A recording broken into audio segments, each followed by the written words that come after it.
Gawat, lonceng tanda bahaya bagi Israel sudah berbunyi keras. Ribuan warga pilih migrasi ke negara lain.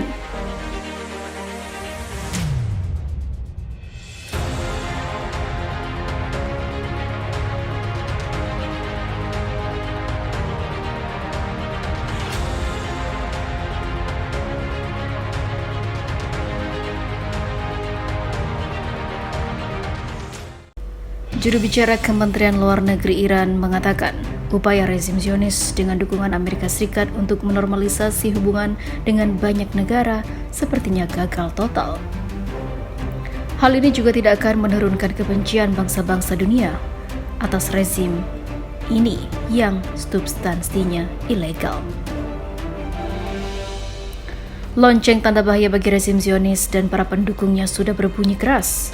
Krisis dan kebuntuan politik serta gambaran internasional ataupun juga internal di Israel, meluasnya aksi perlawanan anti pendudukan dari Gaza ke tepi barat dan wilayah pendudukan pada tahun 1948 dan mendunianya kebencian atas rezim Zionis sebagaimana tampak di Piala Dunia dan juga muncul di banyak negara.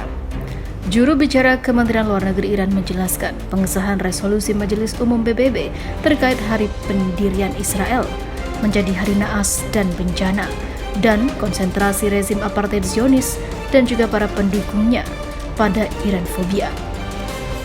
Upaya keras dan juga kontinu untuk mengalihkan perhatian dari masalah Palestina dan memberikan nafas buatan pada Israel sedang mati.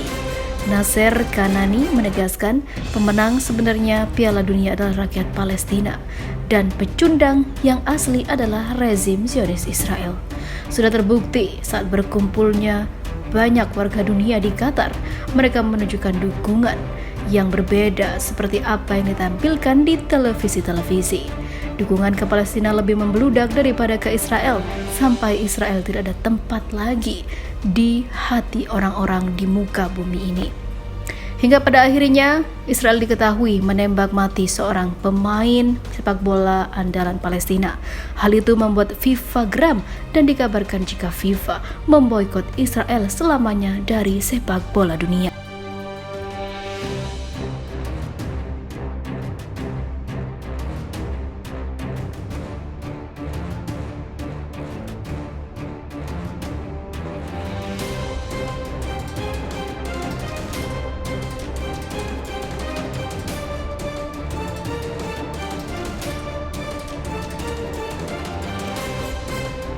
Irak ganyang Zionis Israel.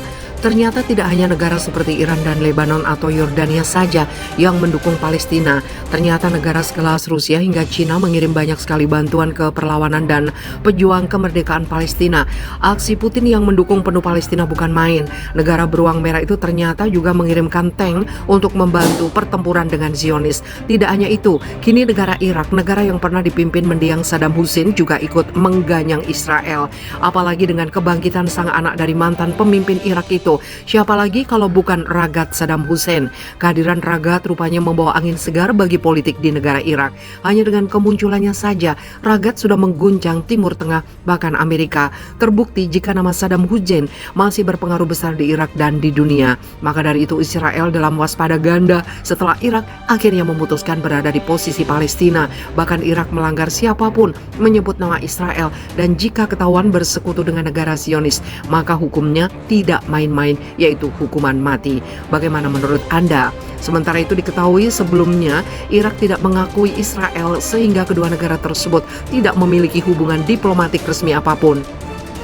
Irak mendeklarasikan perang terhadap negara Yahudi yang baru berdiri tersebut pada 1948. Sejak itu kedua negara tersebut secara teknis berada dalam keadaan perang.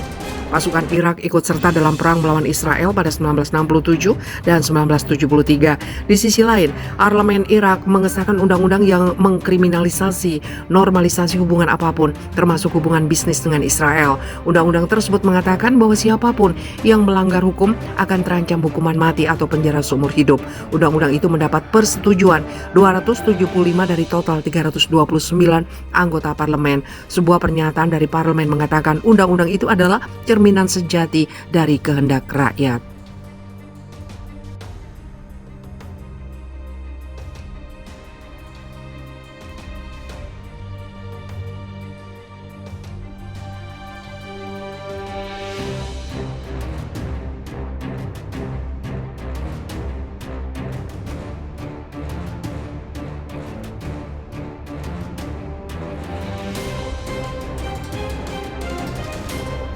Pendiri Gerakan Pemukiman Israel meninggal dunia.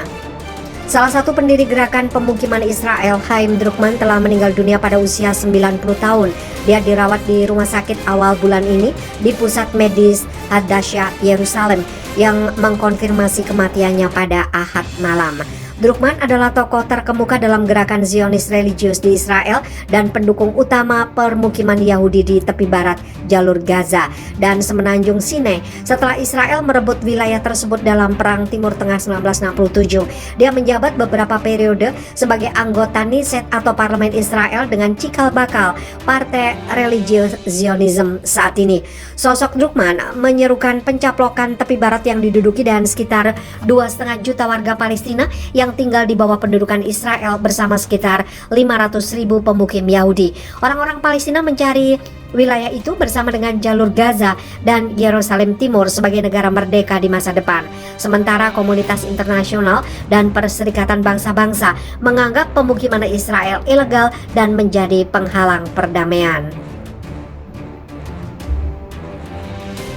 Rabi itu pun menganjurkan agar hukum agama Yahudi mengatur negara Israel, posisi yang dianut oleh para pengikutnya. Tidak ada masalah apapun dengan negara yang dijalankan oleh hukum agama Yahudi, katanya kepada media Israel dalam salah satu wawancara terakhirnya bulan lalu. Apa yang Anda lakukan di rumah adalah urusan Anda, tetapi di luar ini adalah negara Yahudi. Druckmann dianugerahi penghargaan Israel atau penghargaan sipil tertinggi di Israel untuk pencapaian seumur hidup pada 2012. Dia akan dimakamkan di pemakaman dekat kampung halamannya Israel Selatan.